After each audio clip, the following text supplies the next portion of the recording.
नमस्कार दोस्तों, आप सभी का स्वागत है आपके अपने YouTube channel CG job education में। आज हम गणित शिक्षण शास्त्र के अंतर्गत सहायक शिक्षक के संबंधित पाठ्यक्रम के विषय में चर्चा करेंगे, जिसमें सबसे पहले दिया हुआ है संख्याएं। ठीक है, पहला चैप्टर हमारा दिया हुआ है संख्याएं। ये आपके सहायक शिक्षक के सिलेबस के दृष्टि से महत्वपूर्ण है। ठीक है, सहायक शिक्षक के सिलेबस में ये पूछा जाता है संख्याओं वाला चैप्टर। तो आइए देखते हैं कि संख्याओं में कुछ महत्वपूर्ण परिभाषाओं के बारे में, जिसमें सबसे पहले आता है प्राकृतिक संख्या क्या होती है, नेचुरल नंबर जिसको अपन इंग्लिश में कहते हैं। तो क्या होती है प्राकृतिक संख्याएं? 1, 2, 3, 4, 5 आदि संख्याओं के समुच्चय को हम कहते हैं प्राकृतिक संख्याएं। ठीक है, 1, 2, 3, 4, 5 अनंत तक के संख्याओं के समुच्चय को हम क्या कहते हैं? प्राकृतिक संख्या कहते हैं। और इसे n से जो है डिनोट किया जाता है। ठीक है, इसे जो है n से डिनोट किया जाता है। इसी तरीके से यदि इन प्राकृतिक संख्याओं के समुच्चय में हम शून्य को भी ऐड कर दें, ठीक है, यदि हम इन प्राकृतिक संख्याओं के समुच्चय में शून्य को भी ऐड कर दें तो जो संख्याएं मिलती है उसको हम कहते हैं पूर्ण संख्या। ठीक है, जो संख्याएं मिलती है उसको हम क्या कहते हैं? पूर्ण संख्या कहते हैं। इसको हम W से डिनोट करते हैं। तो W बराबर हो जाएगा 0, 1, 2, 3, 4 अनंत तक। ठीक है, ऐसी संख्याओं को हम पूर्ण संख्या कहते हैं। ठीक है, इसी में एक संख्या और आती है।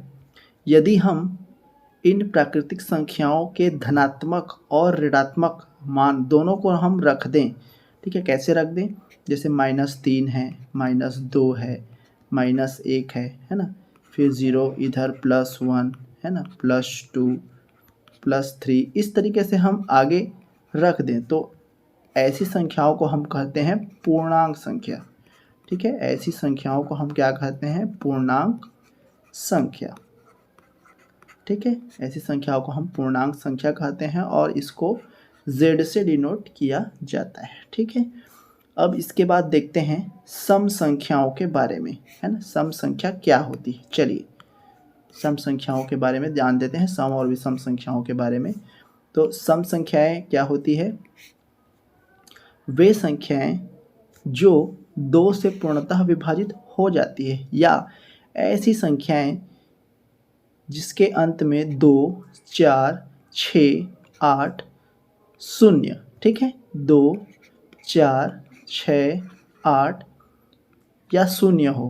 ठीक है, तो ऐसी संख्याओं को हम सम संख्या कहते हैं। विषम संख्याओं में क्या हो जाएगा? वे संख्याएं जो 2 से पूर्णतः विभाजित नहीं होती, या हम कह सकते हैं कि ऐसी संख्याएं जिसके अंत में 1 हो, 3 हो, 5 हो, 7 हो, 9 हो। तो ऐसी संख्याओं को हम किस संख्याओं की श्रेणी में रखते हैं? तो ऐसी संख्याओं को हम विषम संख्या कहते हैं। ठीक है, चलिए अब हम देखते हैं कुछ और महत्वपूर्ण परिभाषाएं, जिसमें आता है अभाज्य संख्या। ठीक है, अभाज्य संख्या जिसको अपन प्राइम नंबर्स भी कहते हैं, ये क्या होती है? वे संख्याएं जो स्वयं एवं एक के अतिरिक्त किसी अन्य से विभाजित नहीं होती। ठीक है, स्वयं से विभाजित होगी या तो एक से विभाजित होगी। तो ऐसी संख्याओं को हम क्या कहते हैं? अभाज्य संख्या कहते हैं। ठीक है, ये स्वयं और एक के अलावा किसी दूसरे से विभाजित नहीं होती। जैसे 2 है, 3 है, 5 है, 7 है, 11 है, ये सारी की सारी संख्याएं अभाज्य संख्याओं में आते हैं। ठीक है, इसी तरीके से नेक्स्ट आता है हमारा सह अभाज्य संख्याएं। ठीक है, नेक्स्ट क्या आता है हमारा? सह अभाज्य संख्याएं। अब ये सह अभाज्य संख्याएं क्या होती है, आइए देखते हैं। इसको अपन इंग्लिश में कहते हैं को प्राइम नंबर। संख्याओं का वह युग्म, है ना, संख्याओं का वह युग्म, या इसको अपन जोड़ा भी कह सकते हैं। ठीक है, संख्याओं का वह युग्म या जोड़ा जिनमें एक के अतिरिक्त कोई अन्य उभयनिष्ठ गुणनखंड ना हो, ऐसी संख्याओं को क्या कहते हैं? सह अभाज्य संख्याएं कहते हैं। इसका मतलब क्या है? जैसे फॉर एग्जांपल के लिए 2 और 3 है ना, 2 और 3 है। यदि मैं इसका उभयनिष्ठ गुणनखंड निकालूं तो 2 में ऐसी कौन सी संख्या है? तो 1 है। ठीक है, 3 में भी ऐसी कौन सी संख्या है, तो इसमें भी 1 है। तो दोनों का जो उभयनिष्ठ गुणनखंड है, दोनों में क्या है, 1 है। तो हमारा परिभाषा भी क्या कहता है कि जिनमें 1 के अतिरिक्त तो कोई अन्य उभयनिष्ठ गुणनखंड ना हो। ठीक है, मतलब किसी दूसरे से विभाजित ना होता हो। तो ऐसे युग्म को, ऐसे संख्याओं के जोड़े को हम क्या कहते हैं, सह अभाज्य संख्याएं कहते हैं। ठीक है, इसी तरीके से नेक्स्ट आता है हमारा परिमेय संख्याएं। ठीक है, परिमेय संख्याएं वह संख्याएं जिसे p/q के रूप में लिखा जा सकता है, ऐसी संख्याओं को हम क्या कहते हैं, परिमेय संख्याएं कहते हैं। कंडीशन यहाँ पे होता है p और q दोनों क्या होने चाहिए, पूर्णांक होने चाहिए, और q का मान जो है शून्य नहीं होना चाहिए। ठीक है, फॉर एग्जांपल 3 है, 5 है, 8 है।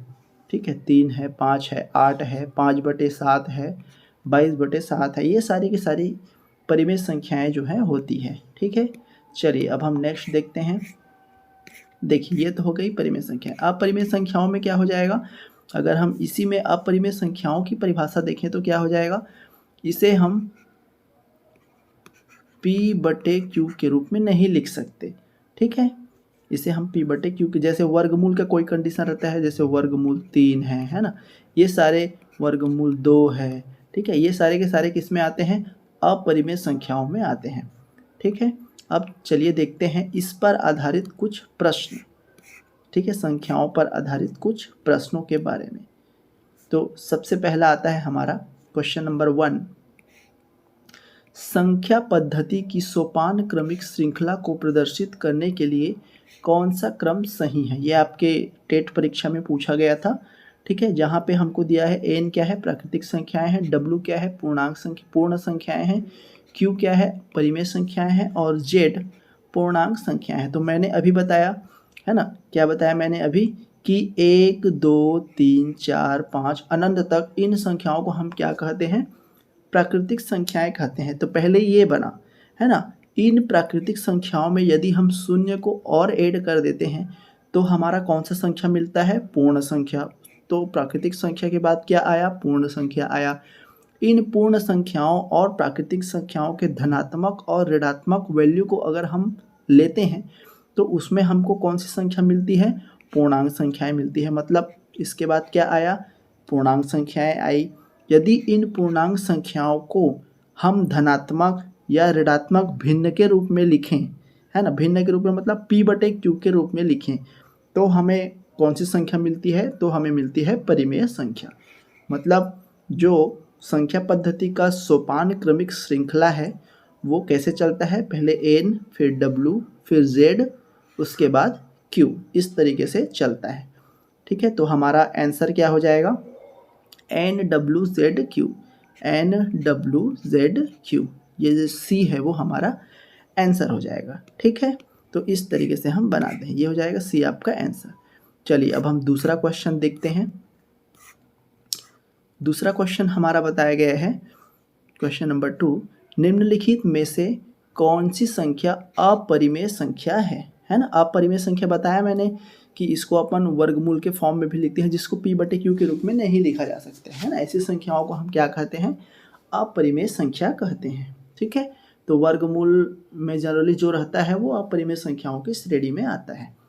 अब यहाँ से देखिए दशमलव के रूप में है ना, तो दशमलव p/q के फॉर्मेट में रहता है तब आता है ये, जब संख्याएं कटती नहीं हैं तो उसको हम दशमलव के फॉर्मेट में रहते हैं। मतलब ये क्या है, हमारा परिमेय संख्या है, तो ये आंसर नहीं होगा। इसी तरीके से ये भी हमारा परिमेय संख्या है, तो ये भी आंसर नहीं होगा, है ना। इसको देखिए 256 है, इसको हम आसानी से डिवाइड कर सकते हैं, संख्या के रूप में आ जाएगा। 16 भी है, इसको भी हम 2 के घात 4 के रूप में लिख सकते हैं, तो ये भी p/q के फॉर्म में आ जाएगा। तो ये भी हमारा क्या होगा, नहीं होगा, है ना। ये भी नहीं होगा, ये भी नहीं होगा, और ये भी नहीं होगा। अब इसको हम हल करके देखते हैं तीसरे नंबर को। तो इसमें क्या लिखा है देखिए, 81 का घात 1/2 है। इसको जब हम हल करेंगे तो 9 का घात 2 होता है ना। 9 का घात 2 पूरे घात 1/2 है, तो ये गुणा के फॉर्म में आ जाता है। फिर ये 2 कैंसिल हो जाता है, तो हमारा 9 बच जाता है। ठीक है, इसी तरीके से यहाँ पे 18 का घात -1/2 दिया है, तो 18 का घात -1/2 को मैं क्या लिख सकता हूँ, 1/18 का घात 1/2 ऐसे लिख सकता हूँ, क्योंकि माइनस माइनस में कोई भी वैल्यू को हम प्लस में नीचे लाते हैं तो 1 के बटे में हो जाता है। या मैं इसको और ऐसे लिख सकता हूँ, वर्गमूल 18 के रूप में। अगर मैं इसमें से बाहर निकालूँ तो 2 गुणित 9 हो जाएगा, जिसमें से मतलब इसको यदि हम हल करते हैं तो इस तरीके से 3 वर्गमूल 2 बचेगा। और ये क्या है, परिमेय संख्या नहीं है, वर्गमूल 2 के फॉर्मेट में आ गया। ये क्या है, परिमेय संख्या नहीं है। तो हमारा सी ऑप्शन जो है सही हो जाएगा कि ये एक अपरिमेय संख्या है। ठीक है, अब चलिए नेक्स्ट क्वेश्चन की ओर बढ़ते हैं अपन। क्वेश्चन नंबर 3 देखते हैं। ठीक है, क्वेश्चन नंबर 3 क्या कहता है, देखिए, सबसे छोटी अभाज्य संख्या कौन सी है। ठीक है, सबसे छोटी अभाज्य संख्या, तो सबसे छोटी अभाज्य संख्या होती है हमारी 2, है ना। 2 क्या है, सबसे छोटी अभाज्य संख्या है। नेक्स्ट क्वेश्चन देखते हैं। 43, 90, 675 में 9 का स्थानीय मान क्या होगा। अब स्थानीय मान कैसे निकालते हैं, है ना। जैसे यहाँ पे 9 का पूछा है हमको, ठीक है, तो जिसका पूछा रहेगा उसको अपन क्या करेंगे, पहले तो लिख देंगे। 9 का पूछा है तो हम 9 इस तरीके से लिख दिए। उसके बाद संख्या काउंट करेंगे, उसके बाद 1, 2, 3, 4, 4 संख्याएं हैं हमारी, तो हम क्या करेंगे, उसके बाद 4 ठो जीरो लगा देंगे। इसी तरीके से यदि हमको 4 का पूछता तो 4 के बाद 1, 2, 3, 4, 5, 6 ठो जीरो है, तो 4 के बाद 6 ठो जीरो हम इधर लगा देते। जिसका भी पूछा जाए उसके पहले जितनी भी संख्याएं बची रहती है उतना हम जीरो लगा देते हैं। तो यहाँ पे 9 का हमको पूछा था स्थानीय मान, तो 9 का कितना हो जाएगा, 9000 हो जाएगा, यानी सी ऑप्शन हो जाएगा, सॉरी डी ऑप्शन हो गया, क्योंकि 4 ठो जीरो है ना, तो ये 1 जीरो और हो जाएगा। यहाँ पे 1, 2, 3, 4 जीरो है, तो ये 4 हो जाएगा। तो इस तरीके से डी ऑप्शन हमारा क्या हो जाएगा, सही हो जाएगा। ठीक है, अब चलते हैं आगे नेक्स्ट क्वेश्चन की तरफ। क्वेश्चन नंबर 5 दिया हुआ है, 3, 32, 90, 75 में 7 का जातीय मान कितना होगा। ठीक है, तो सबसे पहले समझ लेते हैं कि जातीय मान होता क्या चीज़ है। जातीय मान, इसको अपन अंकित मान भी कहते हैं। ठीक है, जातीय मान को अपन क्या कहते हैं, अंकित मान भी कहते हैं। अंकित मतलब क्या हो जाएगा, सेम वही वैल्यू, है ना। जातीय मान मतलब सेम वही वैल्यू, जिसका भी पूछा जाए वही उसका आंसर होता है। ठीक है, तो इसमें 7 का पूछा था कि 7 का जातीय मान कितना होगा, तो जातीय मान 7 का कितना हो जाएगा, 7 ही होता है। ठीक है, 7 का 7 ही। अगर 2 का पूछ रहा था तो 2 ही होता, 9 का पूछता तो 9 होता, 0 का पूछता तो 0 होता, 3 का पूछता तो 3 ही होता। जिसका पूछा जाए जातीय मान वही उसका आंसर होता है। ठीक है, चलिए अब हम नेक्स्ट देखते हैं क्वेश्चन नंबर 6। देखिए, क्वेश्चन नंबर 6 हमारा फिर से स्थानीय मान और जातीय मान के कंडीशन पर आधारित दिया हुआ है। 26,549 में 5 के स्थानीय मान व अंकित मान में अंतर है। क्या अंतर है हमको बताना है। तो 5 के स्थानीय मान, सबसे पहले हम इसका 5 का स्थानीय मान देखते हैं। तो 5 है यहाँ पे, तो उसके पहले 2 संख्याएं हैं, तो 5 के बाद क्या करेंगे अपन, 2 जीरो लगा देंगे, तो 500 हो जाएगा। ठीक है, 26,549 में 5 का अंकित मान तो 5 ही होगा। अब इसमें क्या करेंगे, 500 में 5 को घटा देंगे, तो घटाएंगे तो हमारा 495 बचता है, यानी डी ऑप्शन सही हो जाएगा। ठीक है, इस तरीके से हम बनाते हैं। चलिए अब हम देखते हैं कुछ और संख्याओं के बारे में, कुछ और क्वेश्चन। क्वेश्चन नंबर 7 क्या कहता है, 10 से 25 के बीच कितनी अभाज्य संख्याएं हैं। ठीक है, तो 10 से 25 के बीच हमारे अभाज्य संख्याओं की संख्या कौन कौन सी होती है, 11, 13, 17, 19, 23, ये सारी की सारी क्या आती हैं, अभाज्य संख्याएं होती है। यानी कुल कितने हैं, 5 है, तो हमारा आंसर हो जाएगा 5 हो जाएगा। ठीक है, इसके बाद आता है हमारा क्वेश्चन नंबर 8। क्वेश्चन नंबर 8 क्या कहता है, चलिए देखते हैं।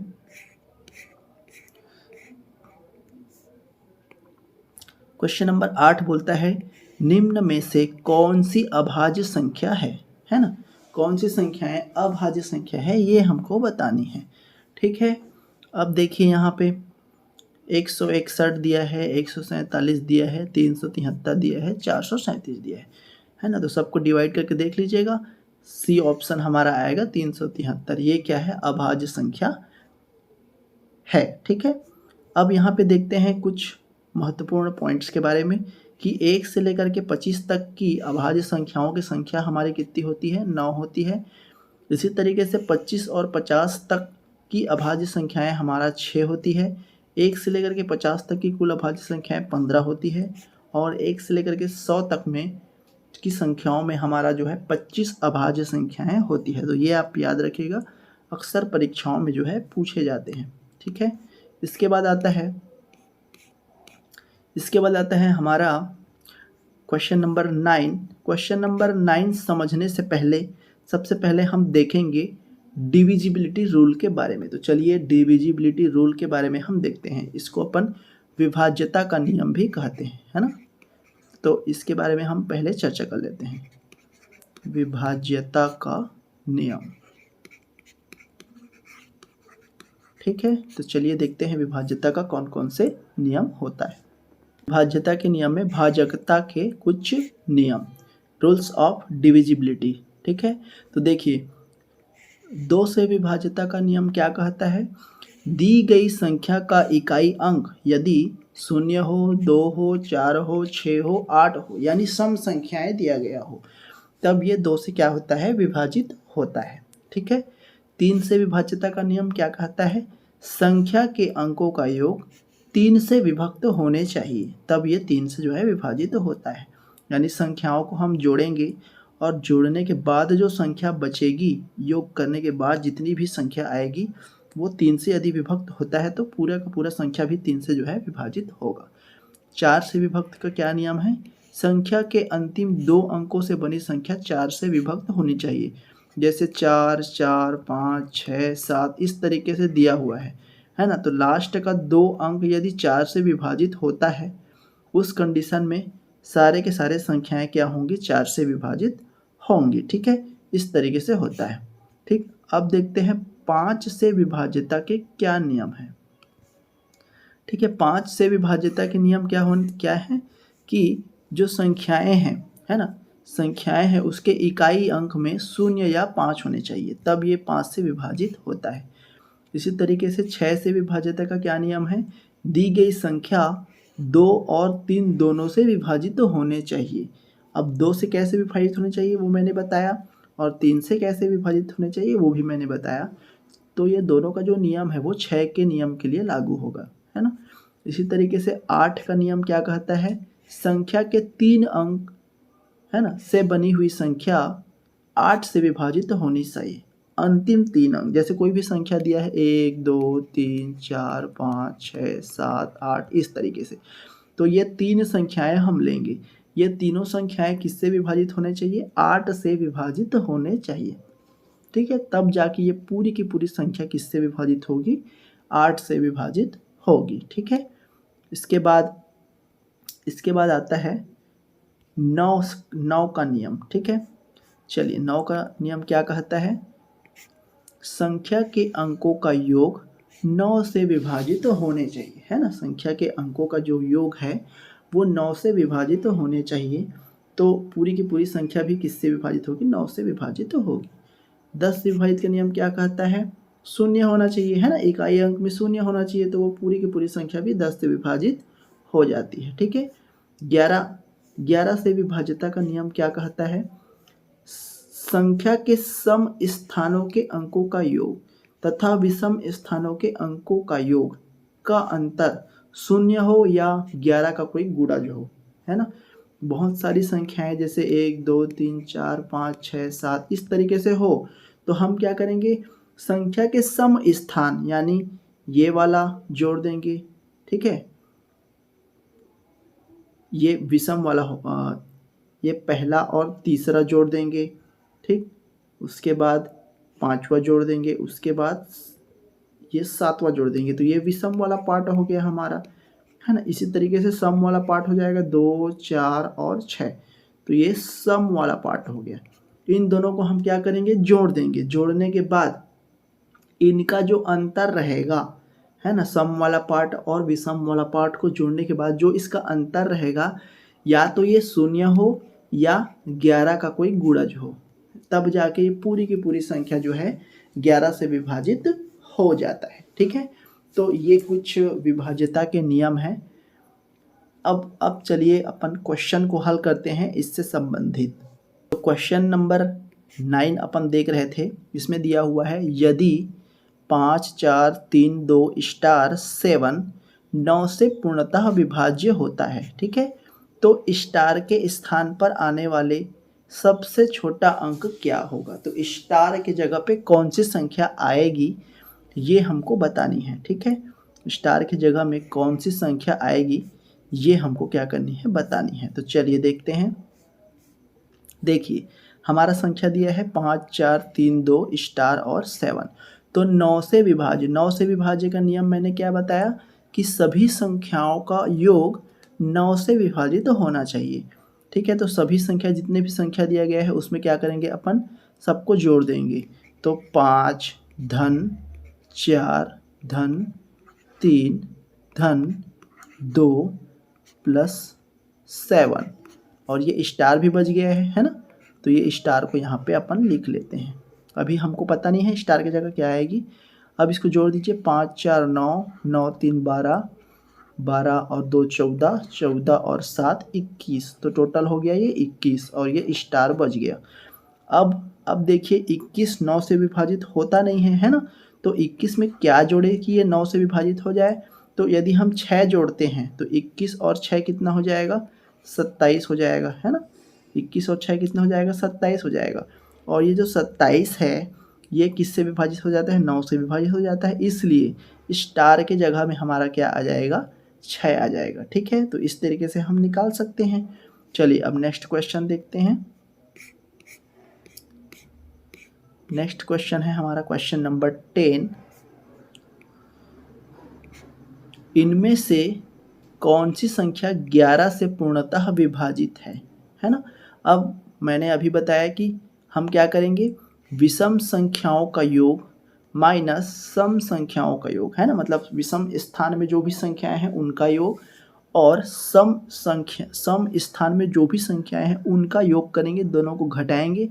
घटाने के बाद यदि उसके अंत में 0 आता है या 11 का गुणज है या 11 से विभाजित होता है, ऐसे भी बोल सकते हैं, तब जाके ये जो संख्या है वो क्या होगी, 11 से पूर्णतः विभाजित होगी। तो हम ऑप्शन लेकर के देखेंगे, ए ऑप्शन से नहीं आ रहा है हमारा तो ये आंसर नहीं होगा, बी ऑप्शन से नहीं आ रहा है तो ये भी नहीं होगा, सी भी हमारा नहीं होगा, डी ऑप्शन से लेकर के देखते हैं। आप सबको सॉल्व करके देखिएगा।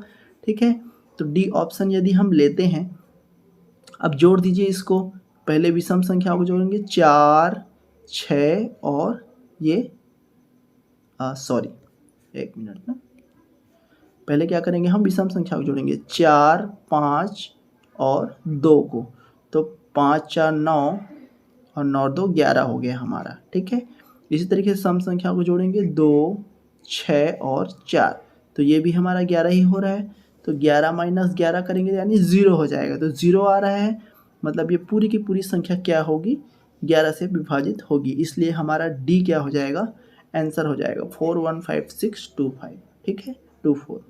तो इस तरीके से हम बनाते हैं। चलिए अब नेक्स्ट क्वेश्चन देखते हैं। क्वेश्चन नंबर 11 क्या कहता है कि वह परिमेय संख्या ज्ञात कीजिए जो परिमेय संख्याओं -2/5 और -1/5 के मध्य स्थित नहीं है। ठीक है, ये हमको बतानी है। तो देखिए हमको बताना है कि 2/5 और 1/5 के बीच में नहीं होना चाहिए, तो 2/-2/5 को यदि हम दशमलव के रूप में लिखें तो कितना हो जाएगा, 0.4 हो जाएगा। ठीक है, और -1/5 को भी दशमलव के रूप में लिखें तो हमारा कितना हो जाएगा, 0.2 हो जाएगा। तो हमको देखना है कि 0.4 और 0.2 के बीच में कौन कौन सी संख्याएं स्थित है और कौन कौन सी संख्याएं स्थित नहीं है। ठीक है, तो चलिए देखिए कैसे सरल करेंगे इसको अपन। तो ये हो जाएगा, अभी मैंने बताया 0.4 या 0.2 हो गया। तो पहला ऑप्शन देखते हैं 1/4, तो ये आता है 0.25। ठीक है, दूसरा आता है हमारा 3/20, ये आता है 0.15।